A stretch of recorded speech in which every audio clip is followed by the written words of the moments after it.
Viewers, இன்னைக்கு நம்ம என்ன பார்க்க போகிறோம்னா ராகி சேமியாவில் எப்படி உப்புமா பண்ணுறது அப்படின்னு சொல்லி தான் பார்க்க போகிறோம். இப்போ இது ரொம்பவே ஹெல்த்தி. சுகர் பேஷண்ட்டுக்கு, வயசானவங்களுக்கு கொடுக்கலாம். அப்புறம் உங்கள் குழந்தைங்களுக்கு கூட ஸ்நாக்ஸாக கூட கொடுக்கலாம். இதை அவங்க விரும்பி சாப்பிடுவாங்க. வாங்க இது எப்படி பண்ணுறதுன்னு பார்க்கலாம். இது நம்ம வீட்டில் இருக்கிற பொருளை வச்சே செய்யலாம். ஒரு வெங்காயம், அப்புறம் ஒரு பச்சை மிளகாய் போதுங்க. இது இருந்தாலே நம்ம இந்த ராகி சேமியா பண்ணலாம். இது உங்கள் சாய்ஸ். தூளாகவும் கட் பண்ணிக்கலாம், இல்லை உங்களுக்கு தகுந்த மாதிரி கூட கட் பண்ணிக்கலாம். பாருங்கள், பச்சை மிளகாய் ரெட்டு சில்லி எடுத்துக்கக்கூடாது, பச்சை மிளகாய் தான் எடுத்துக்கணும். அப்போ தான் நம்மளுக்கு டேஸ்டியாக இருக்கும். தேவையான அளவு எண்ணெய் எடுத்துக்கலாம். எண்ணெய் நல்லா காஞ்சதுக்கப்புறம் நம்ம எல்லாம் கட் பண்ணி வச்சுருக்கிறத போடணும். எண்ணெய் நல்லா காஞ்சதுக்கப்புறம் கடுகு, சீரகம், உளுந்து போட்டுக்கோங்க.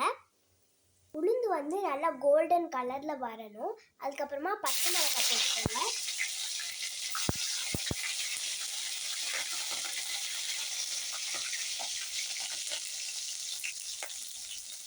அப்புறம் ஆனியன்,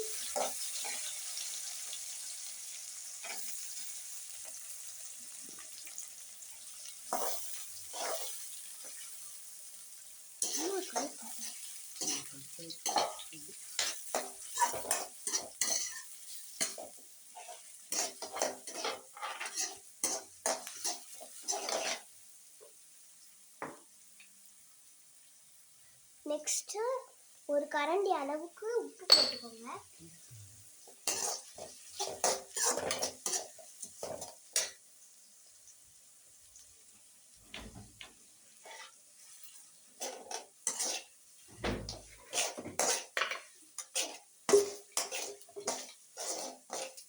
அப்புறம் கருவேப்பிலை, கொத்தமல்லி போட்டுக்கோங்க.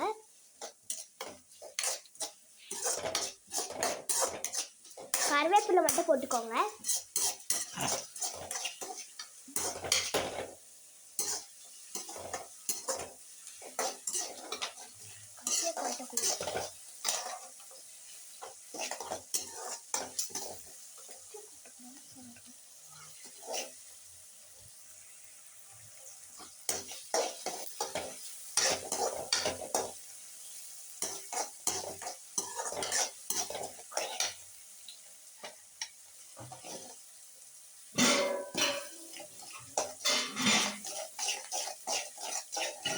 அப்புறம் இந்த வெங்காயம் கொஞ்சம் இந்த அளவுக்கு கோல்டன் கலரில் வரணும்.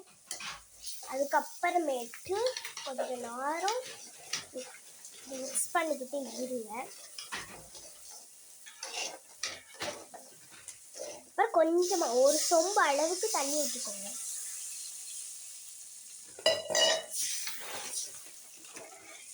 அடுத்து நம்ம ராகி சேமியாவை போட்டுக்கோங்க.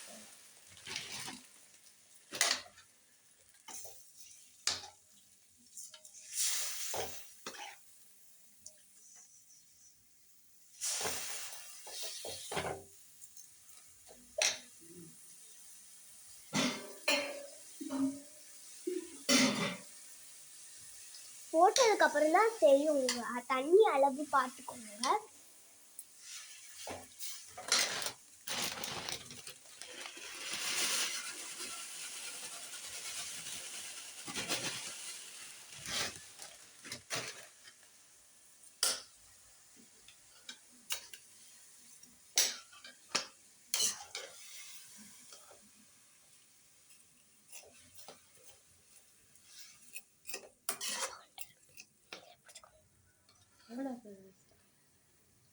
அவ்வளோதான் ஃப்ரெண்ட்ஸ், நம்ம இது முடிஞ்சிருச்சு. பாய். உங்கள் வீடியோ உங்களுக்கு